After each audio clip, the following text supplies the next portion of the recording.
Merhabalar arkadaşlar. Hadi Örseni YouTube kanalıma hepiniz hoş geldiniz. Bugünkü videomda görmüş olduğunuz 2 yaş ölçülerinde ayıcıklı bebek yeleğinin anlatımını yapacağım. Yeleğimi 3,5 numara şiş kullanarak ördüm. Beyaz ipimden bir yumak kullandım. Diğer renklerden de elimde yarım yumak kadar vardı. Hem elimde olan iplerimi değerlendirmiş oldum hem de çok tatlı bir bebek yeleği örmüş oldum arkadaşlar. Sizlerin de elinde mutlaka kalan ipleriniz vardır. Yarım yumağa yakın ipleriniz varsa bu şekilde yelek örerek değerlendirebilirsiniz. Koyu renk ipimin renk kodunu vereyim. Kartopu Baby One, renk kodu ise K571. Diğer pembe rengimin renk kodunu bulamadım arkadaşlar. Elinizde olan pembe renkleriniz mutlaka vardır. Bu renge her renk uyar arkadaşlar. İstediğiniz rengi kullanabilirsiniz. Şu şekilde renkleri yakından göstereyim arkadaşlar. Renk uyumuna ben bayıldım. Gerçekten çok güzel oldu. Yeleğimin arkasını da göstereyim.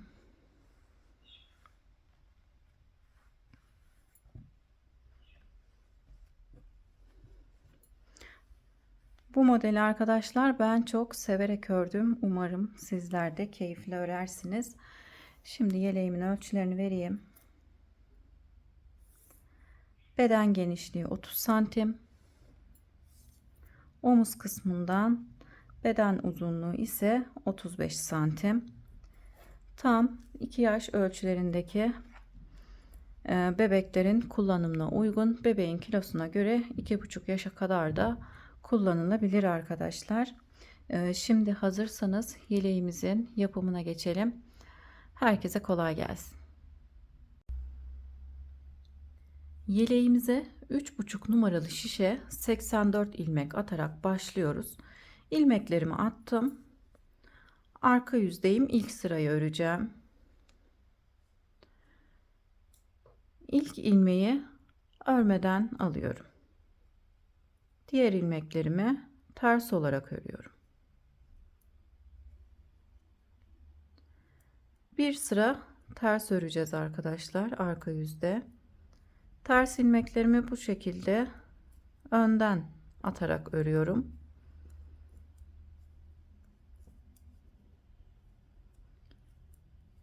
Haroşanızı düzden örüyorsanız her iki sırada da o şekilde de örebilirsiniz. Ben her iki sırada tersten örüyorum haroşamı.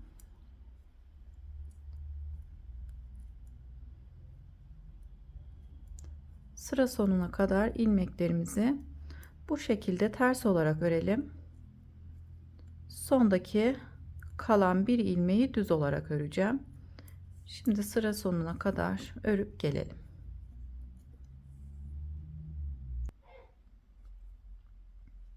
Sıra sonunda bir ilmeğim kaldı. Sondaki ilmeğimi de düz olarak örüp ön yüze geçiyorum.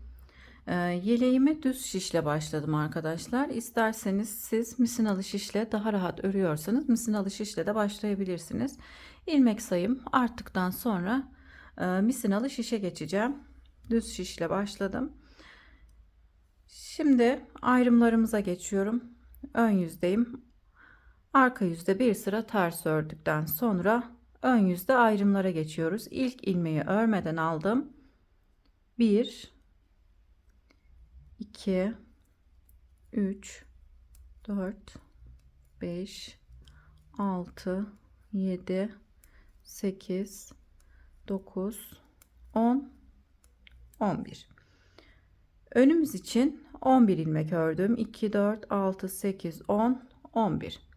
Şimdi buraya ilmek ayracı takıyorum. Yerleri belli etmek için ilmek ayracı kullanabilirsiniz. Bir ilmek artırıyorum. 4 ilmek burgumuz için düz öreceğim. 1 2 3 4. 4 ilmek düz ördükten sonra şu şekilde yapalım arkadaşlar. İlmek ayracımızı 4 ilmeğin kenarlarına takalım, karışıklık olmasın. Önce artırmamızı yapıp daha sonra takalım. 11 ilmek ördükten sonra bir ilmek artırma yapalım. Artırmamızı yaptıktan sonra ilmek ayracımızı takıp 4 ilmek düz örelim.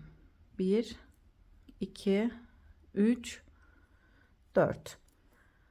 Burgu modelimiz için 4 ilmek düz ördüm.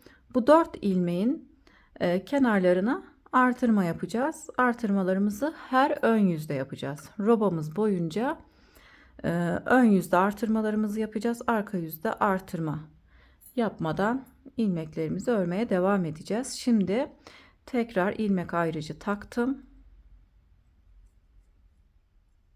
Bir ilmek artırma yapıyorum. Şu şekilde artırmamı yapıyorum. Kolum için 12 ilmek ters öreceğim. Haroşamı her iki yönde de tersten ördüğüm için ters olarak örüyorum. Yine söyleyeyim arkadaşlar, sizler haroşanızı her iki yönde düz olarak örüyorsanız o şekilde de örebilirsiniz. Artırmamı yaptıktan sonra kolum için 2 ilmek ters ördüm. 3 4 5 6 7 8 9 10 11 ve 12. Kolum için 12 ilmek ters ördüm, yani haroşa olarak ördüm. Bir ilmek artırma yapıp ilmek ayracımı takıyorum. İpimi arkaya alıp 4 ilmek burgu modelimiz için düz örüyorum. 1 2 3 4. Tekrar ilmek ayracımı takıp arka bedenimiz için bir artırma yapıyorum. 4 ilmekten sonra 4 düz ilmekten önce ve sonra bir ilmek artırma yapıyoruz. Şimdi arka bedenim için 22 ilmek haroşa, yani ters olarak örüyorum. 2 3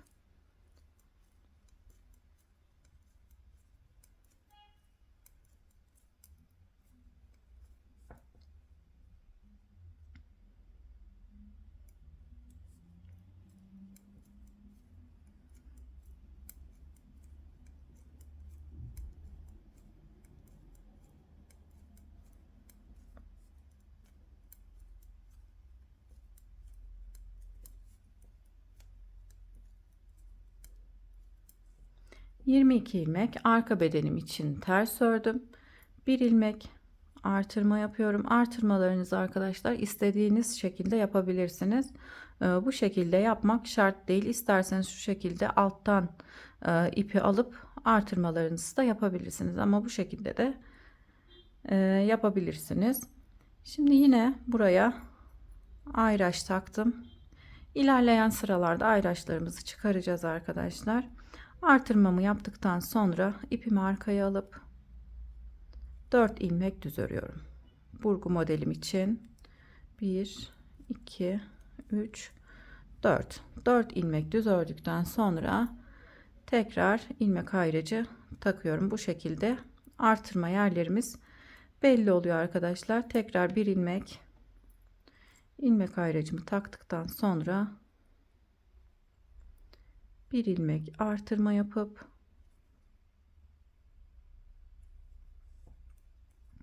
kol için 12 ilmek öreceğim.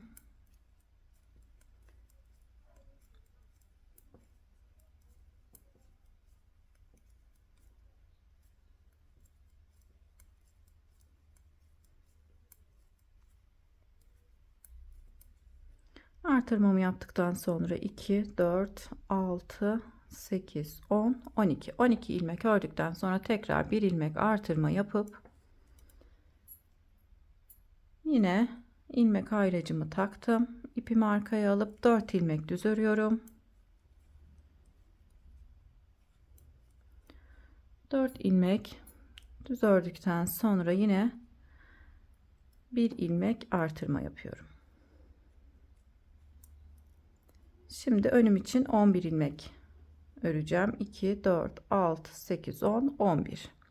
84 ilmekle başladık. Ayrım sayılarımız bu şekilde arkadaşlar. Önler 11 ilmek, kollar 12, arka 22 ilmek, aralarda 4 ilmeğimiz var. Her ön yüzde 4 düz ilmeğimizin her iki kenarına da artırma yapıyoruz. Sondaki ilmeği düz olarak örüp arka yüze geçiyorum. Arka yüzde yine ters olarak örüyorum. Haroşamı tersten ördüğüm için ilk ilmeği örmeden aldım. Diğer ilmekleri ters olarak örüyorum. Artırmış olduğum ilmeği de yine ters olarak örüp arada olan 4 düz ilmeğimi de arka yüzde ters olarak örüyorum. Burgu ilmeklerimi ters olarak örüyorum. Artırmış olduğum ilmeği ters, kolda olan ilmeklerimi de ters olarak örüyorum.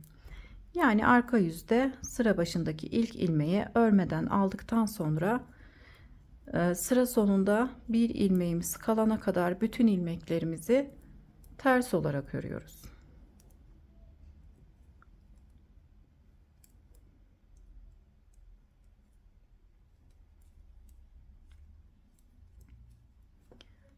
İlmek ayraçları ile arkadaşlar örerken zorlanabilirsiniz. Birkaç sıradan sonra ilmek ayraçlarımızı çıkarıp o şekilde örmeye devam edeceğiz. İsterseniz de buralara ip yardımıyla da araları belli edebilirsiniz. Daha rahat örebilmek için. Şimdi sıra sonunda bir ilmeğimiz kalana kadar ters olarak örelim. Sıra sonunda bir ilmeğim kalana kadar ilmeklerimi ters olarak ördüm. Sıra sonundaki ilmeği düz olarak örüp ön yüze geçiyorum. Şimdi ön yüzde yine aradaki düz ilmeğimize kadar ilmeklerimizi ters olarak öreceğiz. İlk ilmeği örmeden aldım. Diğer ilmeklerimi ters olarak örüyorum. Bir önceki sırada 11 ilmek örmüştük. Bu sırada artırmamızla birlikte 12 ilmek örüyoruz. Bu ilmeği benim bir önceki sırada artırmış olduğum ilmek, onu da ters olarak örüyorum. 2, 4, 6, 8, 10, 12. Önüm için 12 ilmek ördüm. Şimdi ayrım yerlerimiz belli olduğu için ilmek ayraçlarımı çıkarıyorum. Sizler isterseniz bir sıra daha ayraçlarla devam edebilirsiniz. 12 ilmek ördükten sonra bir ilmek artırma yapıp 4 ilmek düz örüyorum. Burgu işlemimizi bir sonraki sırada yapacağım arkadaşlar. Yine düz olarak örmeye devam ediyorum. Arada olan 4 ilmeğimi. Tekrar bir ilmek artırma yaptım. Ön yüzde aradaki 4 düz ilmeğimizin hem sağına hem de soluna artırmalarımızı yaparak örmeye devam ediyoruz. Şimdi kolda olan ilmeklerimi öreceğim. Bir önceki sırada 12 ilmek örmüştük kolumuz için. Bu sırada 14 ilmek öreceğim. Giderek ilmek sayılarımız artıyor. O yüzden 12 ilmekten artırmalarımızla birlikte 14 ilmeğe çıkmış oldu. Şimdi 14 ilmek ters ördükten sonra yine düz ilmeğimin sağ kenarına bir ilmek artırma yaptım. 4 ilmek düz örüyorum. Tekrar bir ilmek artırma yapıyorum. 4 düz ilmeğim hem sağına hem de soluna birer ilmek artırma yaptım. Daha önce bu şekilde roba örmüş olanlar bilir arkadaşlar. Örgüye yeni başlayanlar için anlatıyorum. Şimdi arka bedende olan ilmeklerimizi ters olarak örüyoruz. Yine düz ilmeğime kadar ilmeklerimi ters olarak örüyorum. Bir önceki sırada 22 ilmek örmüştük. Bu sırada 24 ilmek örüyorum artırmalarımızla birlikte. Kolda ve arka bedende ikişer ikişer artıyor ilmekler. Önde ise birer birer. Yine ilmek ayracımı çıkarıp bir ilmek artırma yapıp 4 ilmek düz örüyorum. 4 ilmek düzden sonra yine bir ilmek artırma yapıyorum. Kolda olan ilmeklerimi ters olarak örüyorum. Artırmış olduğumuz ilmekleri ön yüzde ve arka yüzde ters örüyoruz. Yine haroşa örmüş oluyoruz artırmış olduğumuz ilmekleri de.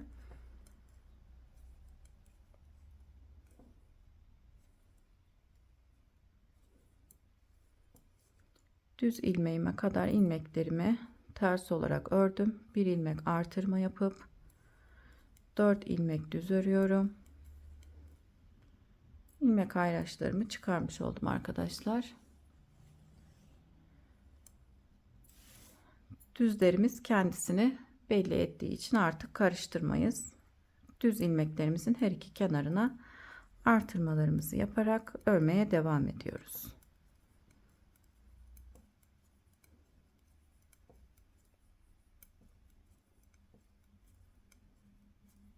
Sıra sonundaki ilmeği düz olarak örüp arka yüze geçiyorum. Arka yüzde ilk ilmeği örmeden alıp diğer ilmeklerimi ters olarak örüyorum. Bir önceki sırada yani arka yüzde olduğu gibi sıra sonunda bir ilmeğimiz kalana kadar ilmeklerimizin tamamını ters olarak örüp ön yüze geçelim. Yani artırmış olduğumuz ilmekleri de ters olarak örüyoruz. Sıramızı tamamlayıp gelelim. Sıra sonunda bir ilmeğim kaldı. Sondaki ilmeği düz olarak örüp ön yüze geçiyorum. Şimdi bu sırada yani 3. haroşa sıramızda 1-2 haroşa sıramız oldu. 3. haroşa sırasını örerken burada arkadaşlar burgu işlemini yapacağız. Burgularımız 3. sırada 6. 9. 12. 15. 18. Sıralarda burgu işlemini yaparak devam edeceğiz. Üçer üçer gidiyor arkadaşlar. Şimdi 3. sıradayım. Düz ilmeğime kadar ilmeklerimi ters olarak örüyorum. İlk ilmeği örmeden aldım.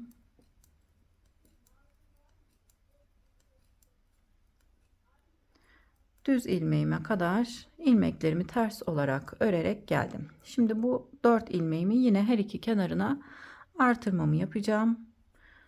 Artırmamı yaptım. Burada ilmeklerimin yerlerini değiştireceğim. Şu şekilde ilk 2 ilmeği şişimden çıkardım. Sonraki 2 ilmeği sağ şişime takıp çıkarmış olduğum 2 ilmeği de sol şişime takıp bu şekilde ilmekleri çevirdim. Burgu aparatı da kullanabilirsiniz arkadaşlar. 4 ilmekli olduğu için ben kullanmadım. Bu şekilde daha kolay arkadaşlar. Sizi uğraştırmamış olur. Yeni başlayanlar kullanabilir arkadaşlar. Belki ilmekleri alırken ilmekler kaçabilir. Ama sürekli örgü ören arkadaşlarım bu şekilde burgularını yapabilir. Burgu işlemini tamamladıktan sonra da bir ilmek artırmamı yaptım. Kolda olan ilmeklerimi ters olarak örüyorum.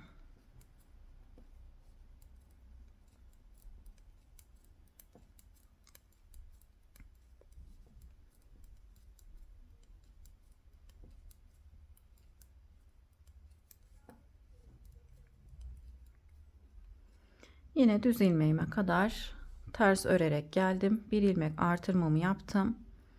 Yine aynı şekilde burgu işlemimizi yapalım.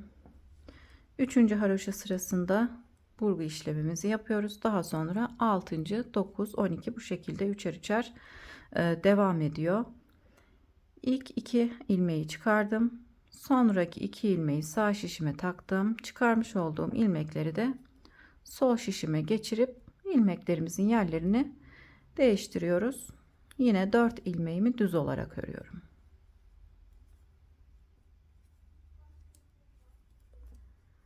Tekrar artırmamı yapıyorum. Her ön yüzde artırmalarımızı yapıyoruz. Daha sonra arka bedende olan ilmeklerimizi ters olarak örüyoruz. Düz ilmeğimize kadar ilmeklerimizi ters örelim. Düz ilmeğime geldim. Tekrar artırma yapıp burgu işlemini tekrarlıyoruz. İlk 2 ilmeği sol şişime önden çeviriyorum bu şekilde. Sonraki 2 ilmeği de arkadan sağ şişime takıp düz olarak örüyorum.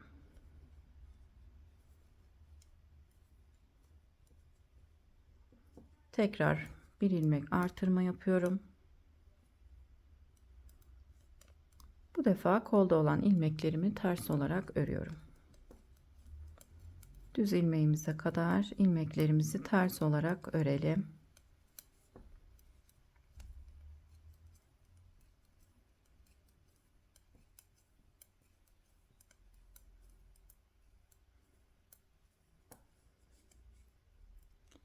Yine artırmamı yapıp ilmeklerimin yerlerini değiştireceğim.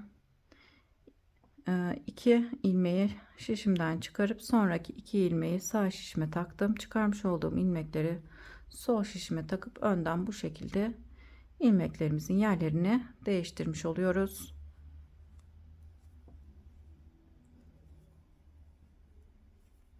İlmeklerimi düz olarak örüp tekrar artırma yapıyorum. Anlatımım arkadaşlar bazı arkadaşlara ayrıntılı gelebilir. Bazı arkadaşlar için de daha hızlı geçmişim gibi gelebilir arkadaşlar. Ben yine anlatılması gereken yerleri anlatmaya dikkat ediyorum. Herkese hitap etmesine dikkat ediyorum arkadaşlar. Elimden geleni yapıyorum.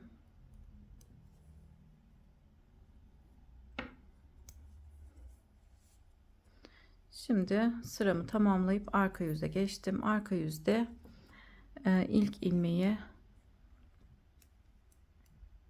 örmeden alıp diğer ilmeklerimi sıra sonuna kadar ters olarak öreceğim. Sondaki bir ilmeği ise düz olarak örüp sıramı tamamlayacağım. Şimdi sıramızı tamamlayıp gelelim.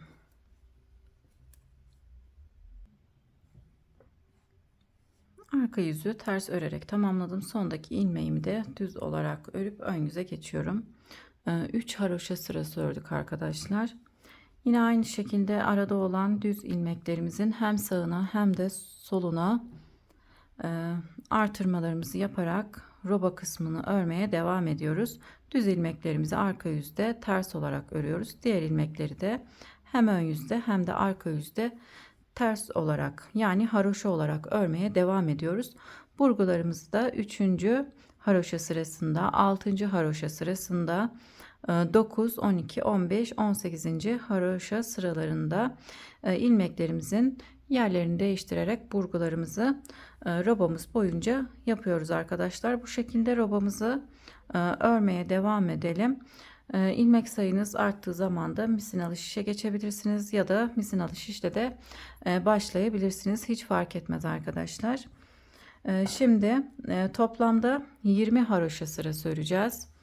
Daha büyük yapmak isterseniz 1-2 sıra eksik, daha küçük yapmak isterseniz 1-2 sıra eksik, daha büyük yapmak isterseniz de 1-2 sıra fazla yapabilirsiniz. Ben 20 haroşa sırası öreceğim arkadaşlar.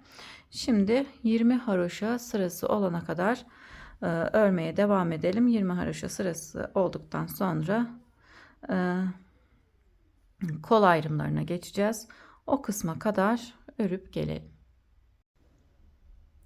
Yeleğimizin robasını 20 haroşa sırası olana kadar ördüm. Birlikte de sayalım.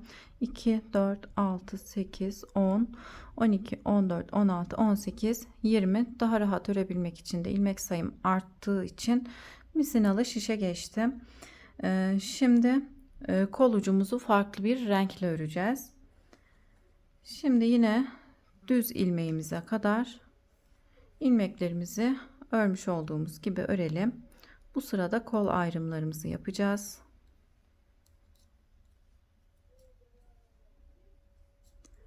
düz ilmeğimize kadar ilmeklerimizi ters olarak örelim.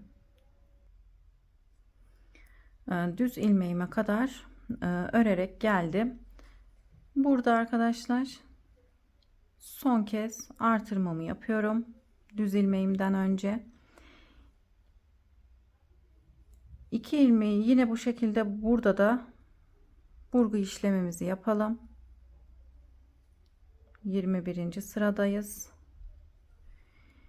2 ilmeği bu şekilde örelim. Yani ön bedene ekliyoruz. Arada olan 4 düz ilmeğimizin ikisini ön bedene ekliyoruz. Burada artırmamızı yaptık. Yine son kez artırmamızı yapıyoruz. 2 ilmeği de kola ekleyeceğiz. Şimdi farklı renk iple örmeye geçiyorum. Bu şekilde koyu gri yani füme tonlarında olan bir ip tercih ettim arkadaşlar. Benim elimde bu renk vardı. Siz isterseniz farklı renklerde tercih edebilirsiniz. Arka kısımda yakın bir yere ipimizi bağlayalım.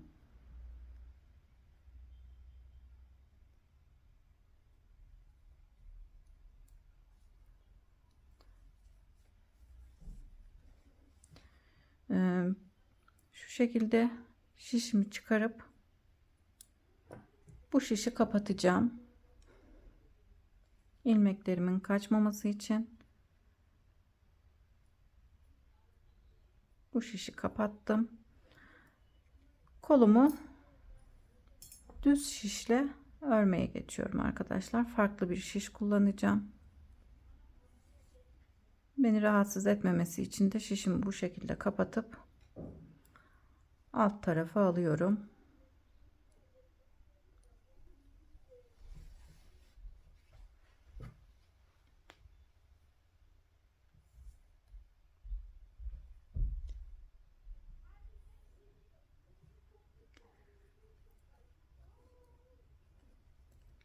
Şimdi kolda olan ilmeklerimi düz olarak örüyorum arkadaşlar.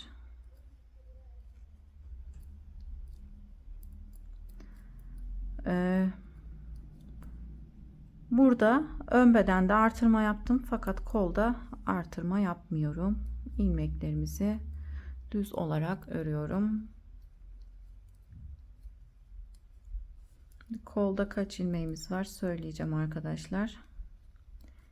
Diğer ayrıma gelene kadar ilmeklerimizi düz olarak örelim.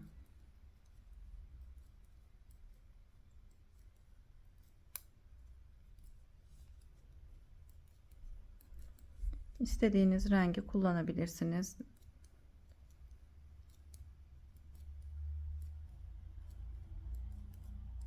Benim elimde bu rengim vardı. Bu rengimin yakışacağını düşündüğüm için ben bu rengi kullandım.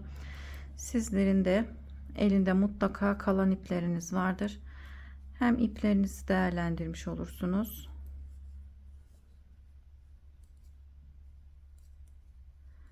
Şimdi düz ilmeğime kadar geldim. Son kez burgu işlemini yapıyorum. İlmeklerimin yerlerini değiştirdim. 4 ilmekten ikisini kolum için örüyorum. Diğer ikisini bedenim için öreceğim.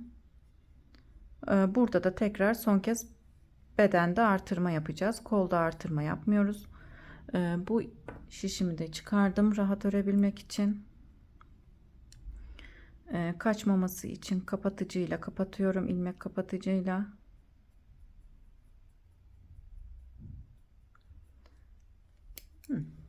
Şimdi kolda arka yüze geçiyorum. İlmeğimi önce bir sayalım arkadaşlar. Kolda kaç ilmeğimiz var? 2, 4, 6, 8, 10, 12, 14, 16, 18, 20, 22, 24, 26, 28, 30, 32, 34, 36, 38, 40, 42, 44, 46, 48, 50, 52, 54, 56. Ben ilmeğin kol için yeteceğini düşünüyorum arkadaşlar. 56 ilmeğin. Eğer sizlere az geldiyse tam şu kenarlarda birer ilmek artırma yapabilirsiniz. Şimdi ben farklı şişlerle yine 3,5 numara şişle kolda olan ilmekleri örüyorum arkadaşlar. İlk ilmeği örmeden aldım. Yine sıra sonunda bir ilmeğimiz kalana kadar ilmeklerimizi ters olarak örelim. Sıra sonunda bir ilmeğim kaldı. Sondaki ilmeği düz olarak örüp arka yüzü tamamlayıp kolda ön yüze geçiyorum. Toplamda 8 sıra örelim arkadaşlar. 2 sıra ördüm. Sıra başındaki ilmeği örmeden alıp sıra sonundaki ilmeği düz olarak öreceğiz. Bu şekilde 8 sıra olana kadar örüp gelelim. Daha sonra kol kesimini nasıl yapıyorum onu göstereceğim. O kısma kadar örüp gelelim.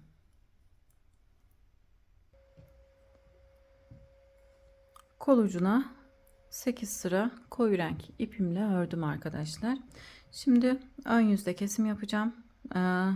Bu kısmın öne doğru kıvrılması için kesimlerimi şu şekilde yapıyorum. Şöyle ilmeği çevirdim düz olması için. 2 ilmeği birlikte kesiyorum.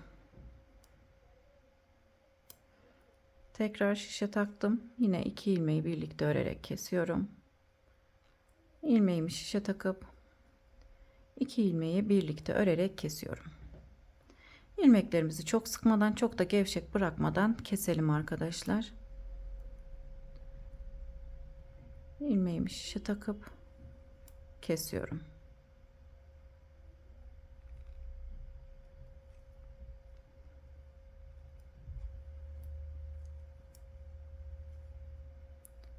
Pardon, örmeden kesiyoruz arkadaşlar. İlmeği şişe takıp 2 ilmeği birlikte örerek kesiyorum. Tekrar ilmeği şişe takıp 2 ilmeği birlikte kesiyorum. Bu şekilde ilmeklerimizi çok sıkmadan, çok da gevşek bırakmadan bütün ilmeklerimizi kesip gelelim. İlmeklerimi göstermiş olduğum gibi kesip şu şekilde uç kısmını sıkıştıralım arkadaşlar. Dikmek için de biraz ip bıraktım. Yeleğim bittikten sonra bu kısmı ikisini birbirine dikerek birleştireceğim. Bu şekilde kıvrılması için ön yüzde düz, arka yüzde de ters olarak ördüm. Şimdi kapatmış olduğum şişleri tekrar taktım arkadaşlar. Burada olan beyaz ipimizi kesmemiştik.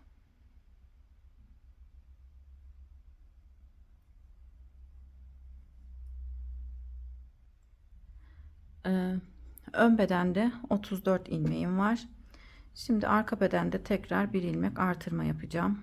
Yine her zamanki artırmamızı yapmış olduğumuz yerde ipimizi kesmemiştik. Arka bedeni örmeye geçiyorum. Burgu ilmeğimin 2 tanesini arka beden için ayırmıştık.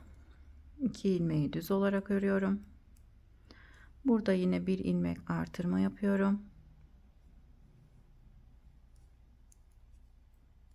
Arka bedende olan ilmeklerimi ters olarak örüyorum.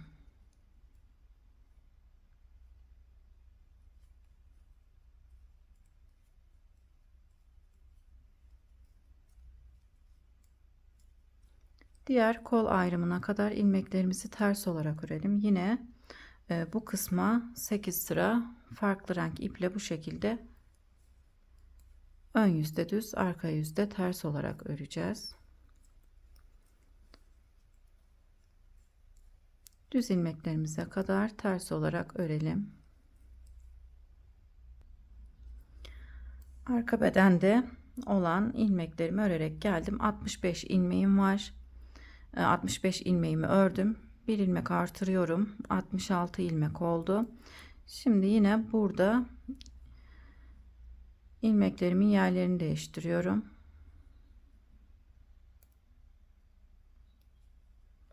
İki ilmeği arka bedene ekliyorum. 66, 67 ve 68 ilmeğimiz oldu. Arka bedende artırma yapıyoruz fakat kolda artırma yapmayacağız. Kolumuzda olan 56 ilmekle farklı renk iple örmeye geçiyorum. Yine aynı şekilde buradaki şişimi çıkarıp Uç kısmını kapatıyorum rahat örebilmek için.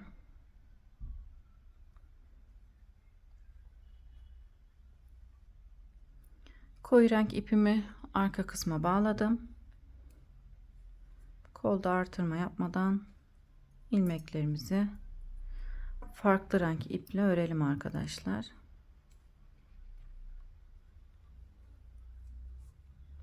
Ön yüzde düz, arka yüzde ters olarak 8 sıra örelim. Diğer kolumuzda olduğu gibi. Yine kesimlerimizi de diğer kolda olduğu gibi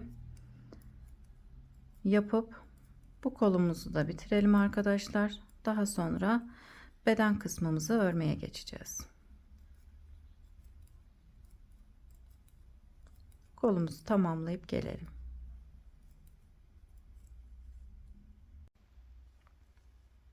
Kol ucuna koyu renk ipimle 8 sıra ördüm. Yine ön yüzde ilmeklerimi kestim arkadaşlar. Diğer kolda olduğu gibi. Tam şu kısmı dikmek için de biraz ip bıraktım. Şimdi burada artırma yapmadık. Kolda artırma yapmıyoruz. Beden kısmında yine burgumuzun hemen kenarında artırma yapacağım. Buradaki beyaz ipimle örmeye devam ediyorum. Bu beyaz ipimizi hiç kesmedik. 2 ilmek burgumuzda olan ilmekleri düz olarak ördüm. Şimdi bir ilmek buraya yine artırma yaptım. Ön bedende olan ilmeklerimi ters olarak örüyorum. Şu kısmı arkadaşlar daha sonra dikeceğim. Bu bırakmış olduğum iple tam bu kısmı bu şekilde birleştireceğim. Yine dikerken nasıl dikiyorum gösteririm.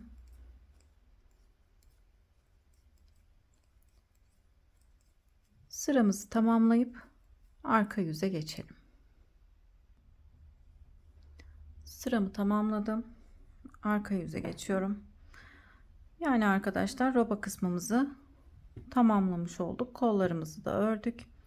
Şimdi arka yüzde yine bir sıra ters olarak öreceğim. İlmeklerimin tamamını ters olarak örelim.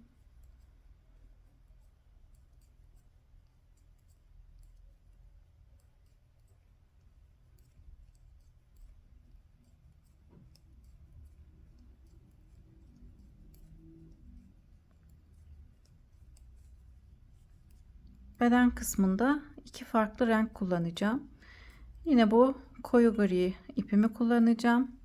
Bir de pembe renk kullanacağım arkadaşlar. Kız bebek yeleği olarak düşündüm. O yüzden pembe rengini kullanacağım. Sizler erkek bebek yeleği örecekseniz mavi, yeşil istediğiniz renkleri kullanabilirsiniz. Elinizde olan renkleri kullanabilirsiniz. Artırmış olduğum ilmeği de ters olarak ördüm. Yine burada ilmeklerimi ters olarak ördüm. Burada arkadaşlar ipim bu şekilde uzadı. Burada uzayan ipimizle bir ilmek artırma yapacağım şu şekilde. Bu uzayan ipimi de ters olarak örüyorum. Bir ilmek burada artırmış olduk. Kol altında sadece bir ilmek artırıyorum.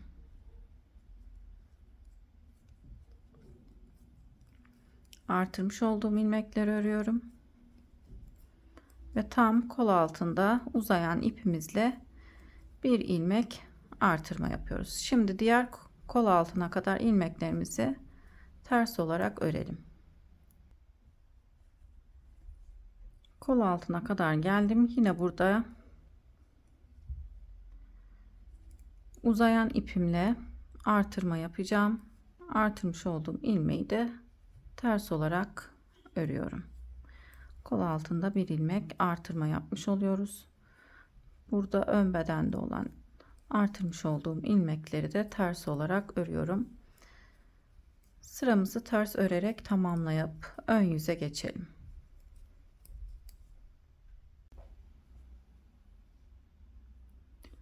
Ön yüze geçtim. Ön yüzde de bir sıra yine ters öreceğim arkadaşlar. Haroşa sıralarımızın düzgün olması için arka yüzde renk değişikliği yapacağız.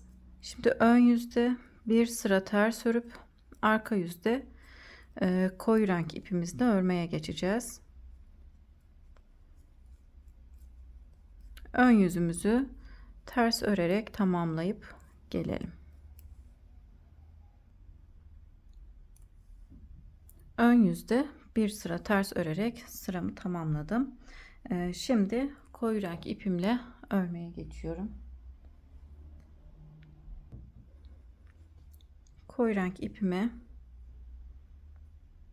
bu şekilde iç yüze, kenar kısmına bağlıyorum. Tığ yardımıyla da geçirebilirsiniz arkadaşlar. Bu şekilde şiş yardımıyla da geçirip buraya sıkı bir şekilde bağlayalım.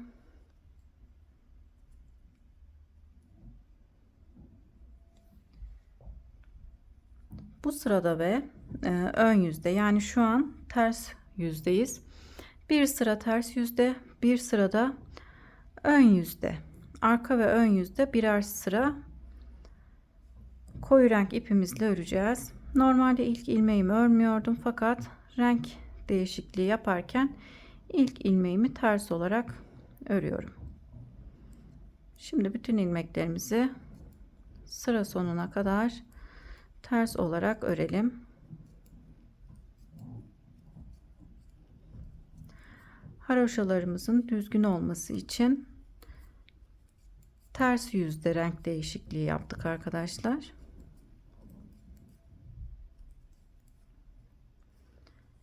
Sıramızı ters örerek tamamlayalım.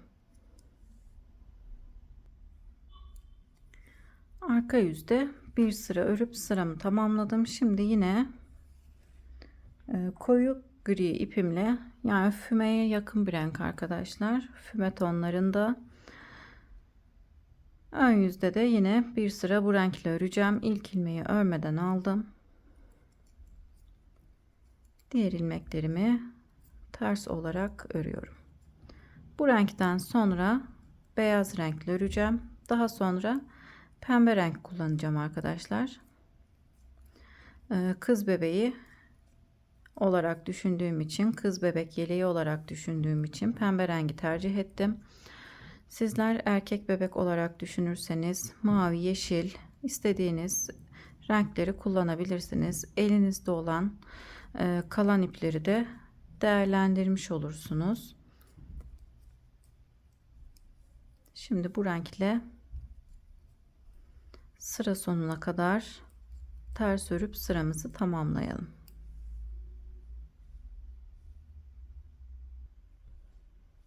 Sıra sonuna kadar ters örerek geldim. Sondaki ilmeği düz olarak örüp arka yüze geçiyorum. Şimdi tekrar beyaz renk ipimizle öreceğiz. Şişimde toplamda 138 ilmeğim var arkadaşlar. Sizler de aynı sayılarda yaptıysanız büyük ihtimal sizin de 138 ilmeğiniz olacak. 1-2 ilmek eksik ya da fazla olması önemli değil. Çünkü model kurulumu yapmadığımız için sayı önemli değil arkadaşlar. Şişimizde olan 138 ilmeğimizle örmeye devam ediyoruz.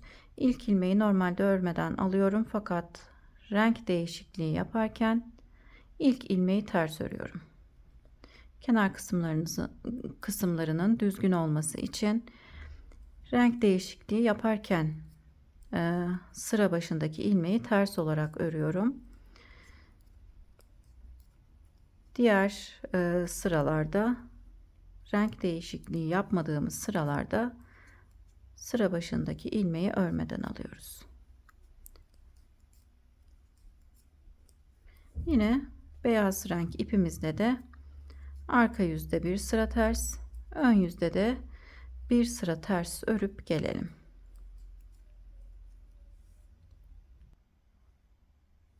Beyaz renk ipimle arka yüzde ve ön yüzde örüp tamamladım. Şimdi tekrardan arka yüze geçtim.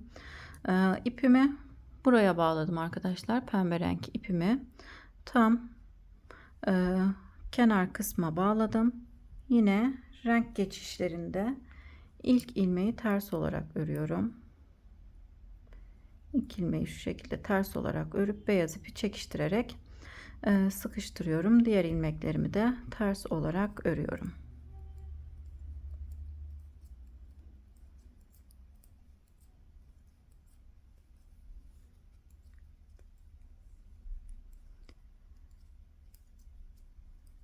Arka yüzde renk değişikliği yapıyoruz arkadaşlar. Bir sıra arka yüzde, bir sırada ön yüzde örüp diğer renge geçiyoruz. Bu şekilde görüntüsü arkadaşlar. Arka yüzde böyle, ön yüzde de böyle olması gerekiyor. Şimdi biraz ilerledikten sonra renkler kendisini belli edecek. Şimdi yine arka yüzdeyiz. Bir sıra arka yüzde, bir sırada ön yüzde örüp gelelim. Pembe renkle de arka yüzde bir sıra, ön yüzde bir sıra ördüm arkadaşlar. Her iki yönde de tersten örüyorum. Ortam şu an güneşli olduğu için arkadaşlar renkler tam gözükmüyor. Tam kendi rengi gözükmüyor arkadaşlar ekranda. Ama çok tatlı oldular gerçekten. İkisinin uyumuna bayıldım. Renk sıralamamız da şu şekilde devam ediyor. Gri beyaz, pembe beyaz. Pembeden sonra beyaz öreceğim. Daha sonra tekrar gri. Yani şu şekilde gri beyaz, pembe beyaz, gri beyaz, pembe beyaz olarak devam edecek. Sıralamamız, renk sıralamamız bu şekilde olacak. Daha sonra etek ucunda yine beyaz renkle öreceğiz. Sadece beyaz renkte. Şimdi istediğimiz uzunluğa gelene kadar örelim. Yeleğimizin uzunluğunu kendiniz ayarlayabilirsiniz. Kaç yaşa göre yapıyorsanız ona göre ayarlayın arkadaşlar. İstediğim uzunluğa gelene kadar örüp geleceğim. Daha sonra yine etek ucuna beyaz renkle öreceğiz. Şimdi o kısma kadar örüp gelelim. Yeleğimi istediğim uzunluğa gelene kadar ördüm.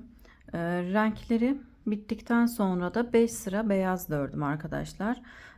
1, 2, 3, 4, 5, 6, 7, 8, 9, 10, 11 sıra koyu gri rengimle ördükten sonra da 5 sıra beyaz rengimle ördüm. Şimdi arka yüzde kesmeye geçiyorum. Boyunu istediğiniz uzunluğa göre örebilirsiniz arkadaşlar. Benim için bu uzunluk yeterli olacak. Yine ilk ilmeği örmeden alıyorum. Daha sonra bir ilmek düz örüyorum. Bir önceki ilmeği üzerinden geçirerek kesiyorum. Bir ilmek düz örüp bir önceki ilmeği üzerinden geçirerek kesiyorum. Kesimlerimi bu şekilde yapıyorum.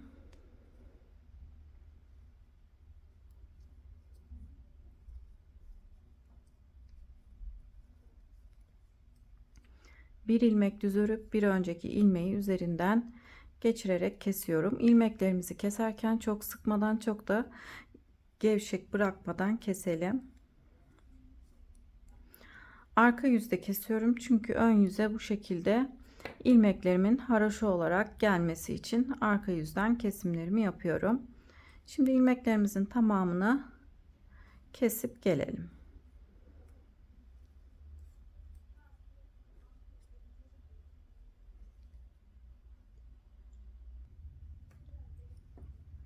Yeleğimi kesip tamamladım arkadaşlar. Koyu renk ipimi de tam bu uç kısmın arkasına bağladım. Şimdi ilmek alacağız. Aynı kol ucunda örmüş olduğumuz gibi 8 sıra ön yüzde düz, arka yüzde ters öreceğiz. İlmeklerimi şu şekilde alıyorum. Buradaki boşluklardan ilmeklerimi çıkarıyorum.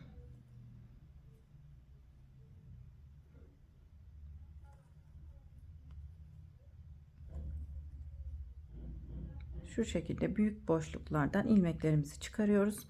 Yani şu şekilde göstereyim.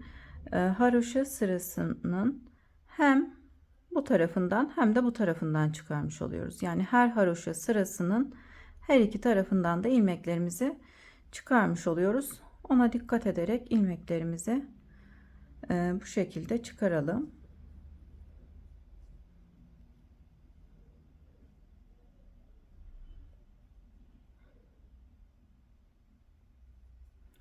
İlmeklerinizi tığ yardımıyla da çıkarabilirsiniz. Şiş yardımıyla da çıkarabilirsiniz. Bu taraf arkadaşlar renk değiştirdiğimiz taraf olduğu için ilmek yerleri tam belli olmuyor. Bu tarafta daha kolaylıkla ilmeklerimizi çıkarabiliriz.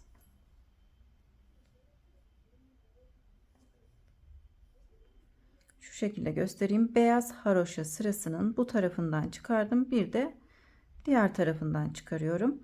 Pembe haroşa sırasının bu tarafından çıkarmış oldum. Bir de diğer tarafından ilmeklerimizi çıkarıyoruz. Beyaz haroşa sırasını da her iki tarafından çıkarıyoruz.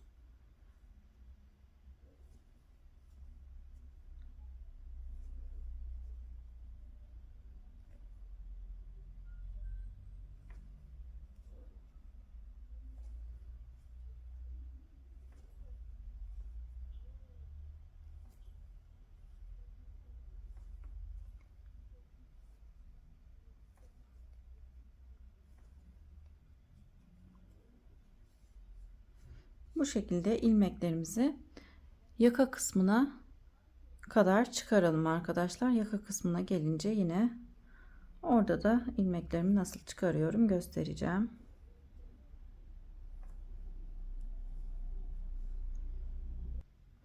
Yakasına kadar ilmeklerimi çıkardım. Toplam bu tarafta 70 ilmeğim oldu arkadaşlar.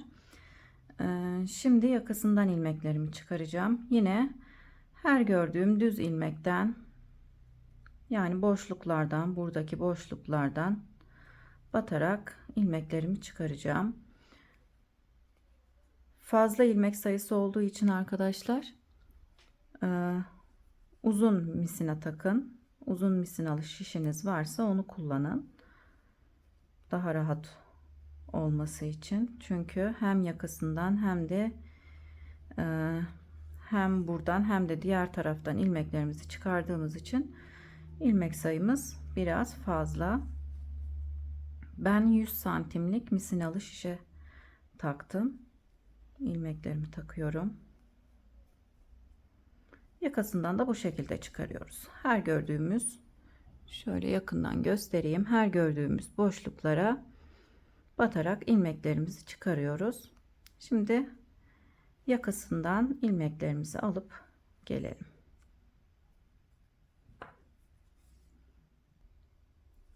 Yakasından da ilmeklerimi çıkardım. Yakasından da 82 ilmek çıkardım. Şimdi diğer beden kısmından ilmeklerimi çıkaracağım. Köşe kısmını tığ yardımıyla çıkarayım.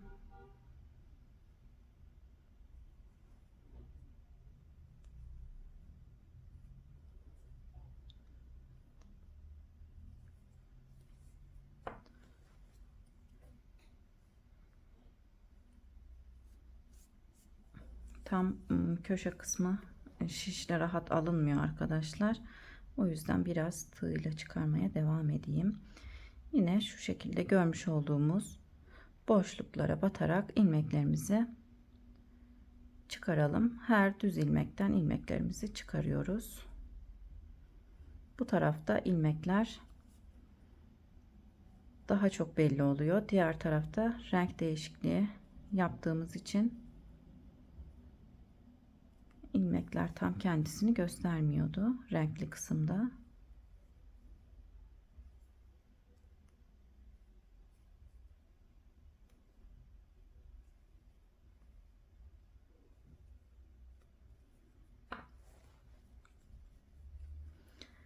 Diğer bedende 70 ilmek çıkarmıştık. Bu bedende de aynı şekilde 70 ilmek çıkaralım arkadaşlar. Bir eksik ya da bir ilmek fazla olabilir. Sorun değil.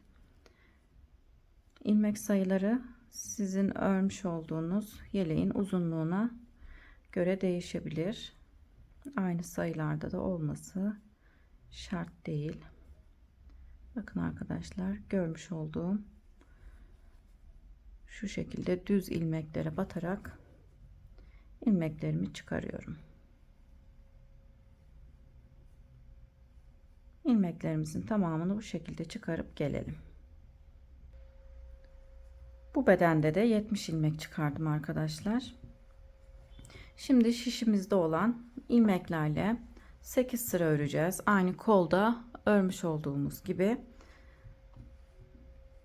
Ön yüzde düz, arka yüzde ters olarak öreceğiz. Bu şekilde kıvrılması için. Kesim işlemini de aynı şekilde yapıp yaka kısmını da tamamlayalım.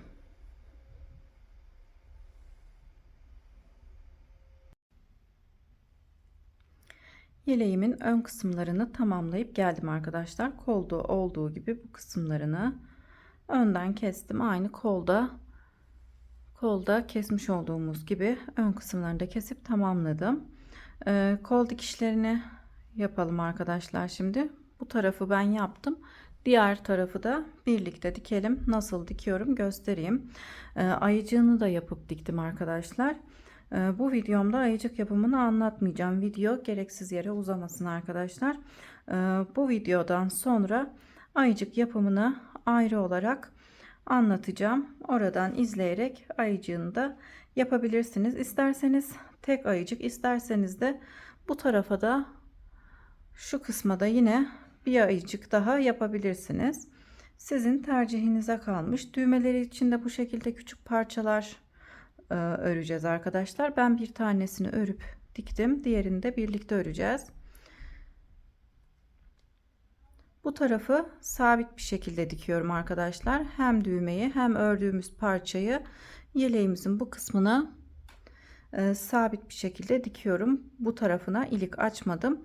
Parçamızın bu tarafına ilik açıp düğmesini de arkadaşlar bu şekilde yeleğimize dikip ilik kısmından geçirerek ilikliyorum. Şimdi önce kolu nasıl dikiyorum onu göstereyim. Daha sonra parçamızı birlikte örelim.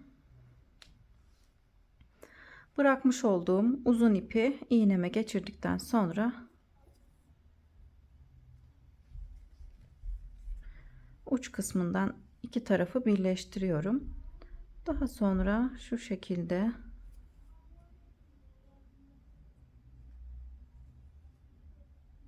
son ilmeklerin arasından iğnemi geçirerek dikiyorum.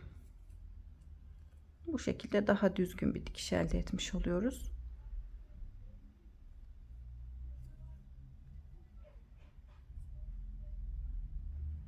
İki tarafında son ilmeklerinin arasındaki boşluklara batarak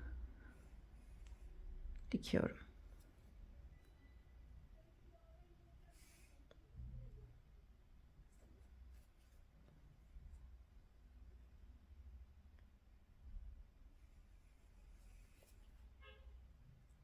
Bu beyaz kısmını da gri renk ipimle dikiyorum arkadaşlar. Tekrardan beyaz ip takıp uğraşmıyorum. Çok belli olmuyor zaten.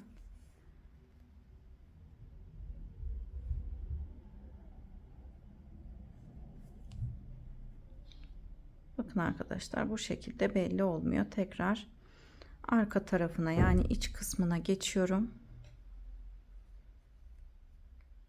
İpimi buraya sabitliyorum.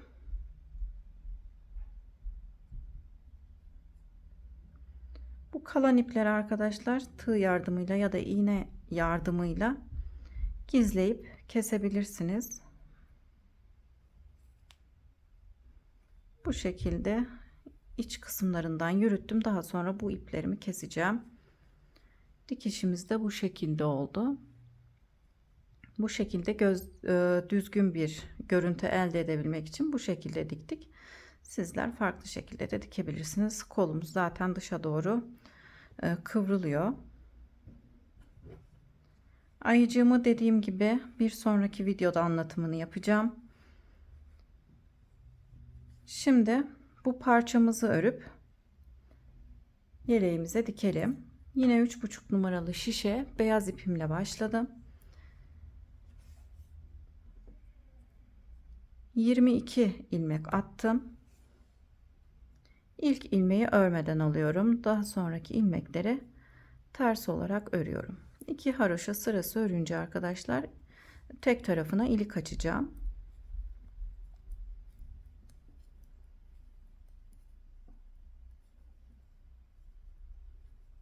Sıra sonuna kadar ilmeklerimizi ters olarak örelim. Sonda bir ilmeğimiz kalınca diğer yüze geçeceğim. Haroşamı yine her iki yönde de tersten örüyorum.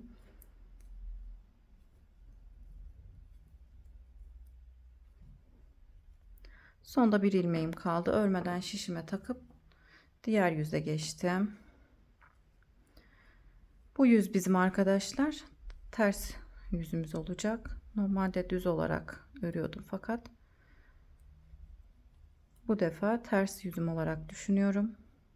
Şimdi ters yüzümüzü de yine sıra sonuna kadar ilmeklerimizi ters olarak örelim.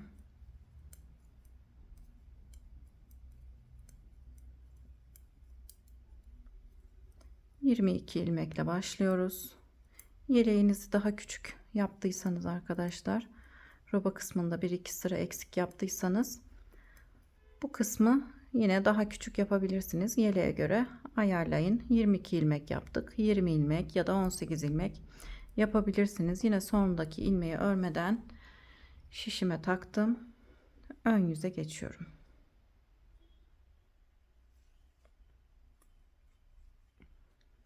İlmeklerimi yine ters olarak örüyorum. Sıra sonunda bir ilmeğimiz kalana kadar ilmeklerimizi ters olarak örelim.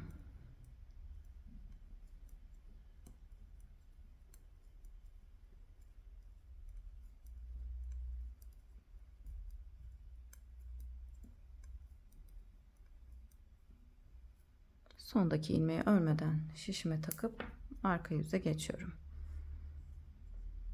Şimdi yine ilk ilmeği ters olarak örüp diğer ilmeklerimi de ters olarak örüyorum. Sıramızı ters örerek tamamlayalım.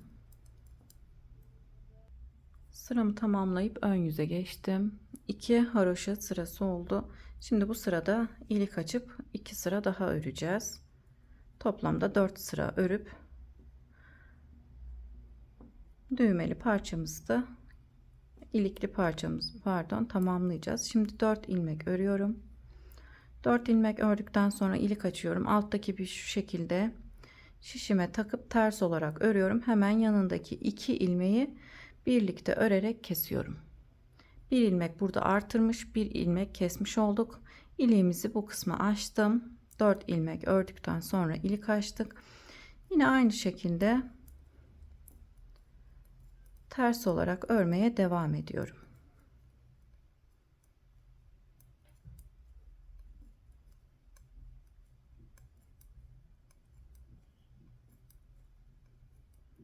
Sondaki ilmeği örmeden şişime takıp arka yüze geçeceğim. Toplamda 3 haroşa sıramız oldu. 4 haroşa sırasına tamamlayıp keselim. Şimdi yine ilmeklerimi ters olarak örüyorum. Sıramızı tamamlayıp gelelim. Sondaki ilmeği örmeden şişime takıp ön yüze geçiyorum. Şimdi ön yüzde 4. haroşa sırasını öreceğiz. Diğer yüzde de ilmeklerimi keseceğim.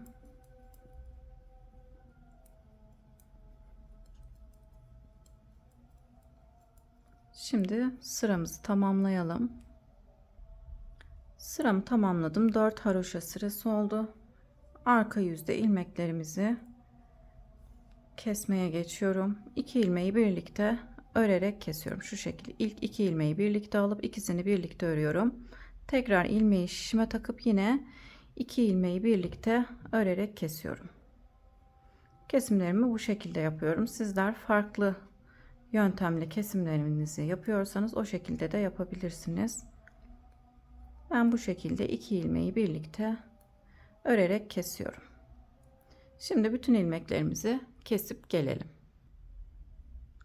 Örmüş olduğumuz parçayı kesip tamamladım arkadaşlar. Daha önceki örmüş olduğumu buraya dikmiştim. Bunu da 1 santim arayla üst kısmına dikiyorum. Düğmemi de tam şu kısma yerleştirip sabit bir şekilde dikeceğim. İpimi de bu şekilde 2 kat olarak aldım arkadaşlar. Çok kalın almadım.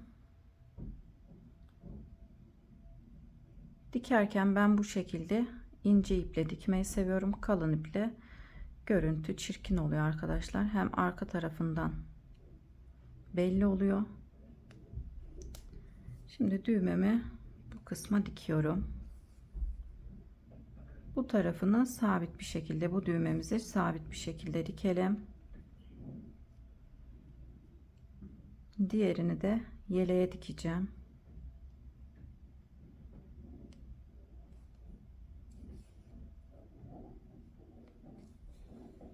Şimdi düğmemizi dikip diğer düğmemize geçelim.